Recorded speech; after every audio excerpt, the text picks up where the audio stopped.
भाजी ਆਸਟ੍ਰੇਲੀਆ ਜਾਣਾ ਹੈ। अच्छा तुसी आस्ट्रेलिया जाना ਮੈਂ ਮੈਲਬੌਰਨ ਜਾਣਾ।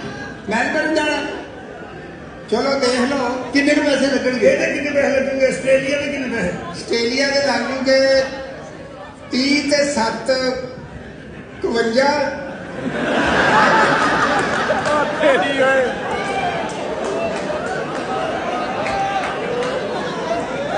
51 ਦਾ 11 39 ਇਹ ਭਾਈ ਜਿਹੜਾ ਹਿਸਾਬ ਕਰਨ ਦੇ ਵਾਕਈ ਇਹਦਾ ਖੱਬੇ ਹੱਥ ਦਾ ਹੀ ਕੰਮ ਆ 39 ਤੇ 7 65 ਸਾਰੇ ਪਾ ਲਾ ਕੇ ਸਾਰੇ ਪੈ ਲੈ ਕੇ ਇਹਦਾ 42 ਲੱਖ ਰੁਪਏ ਲੱਗੂਗਾ 42 ਲੱਖ ਰੁਪਇਆ 42 ਲੱਖ ਡਨ ਹੋ ਗਿਆ, ਡਨ ਹੋ ਗਿਆ। ਹਾਂਜੀ। ਤੇ ਮੇਰੇ ਕਿੰਨੇ ਪੈਸੇ ਲੱਗਣਗੇ? ਮੈਂ ਮੈਲਬੌਰਨ ਜਾਣਾ। ਤੁਹਾਡੇ ਜ਼ਿਆਦਾ ਲੱਗਣਗੇ ਕਿੰਨੇ ਆਸਟ੍ਰੇਲੀਆ ਜਾਣਾ ਤੇ ਮਿਲ ਤੁਹਾਡੇ ਲੱਗਣੇ ਆ 25 25 ਦਾ 7 52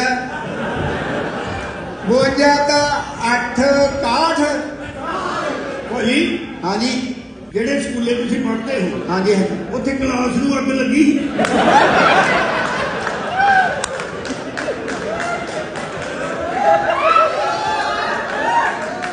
ਕਦੀ ਵਿੱਚੇ ਕਲਾਸ ਸੜ ਗਈ ਹੋਵੇ, ਵਿੱਚੇ ਸਟੂਡੈਂਟ ਸੜ ਗਏ ਹੋਣ।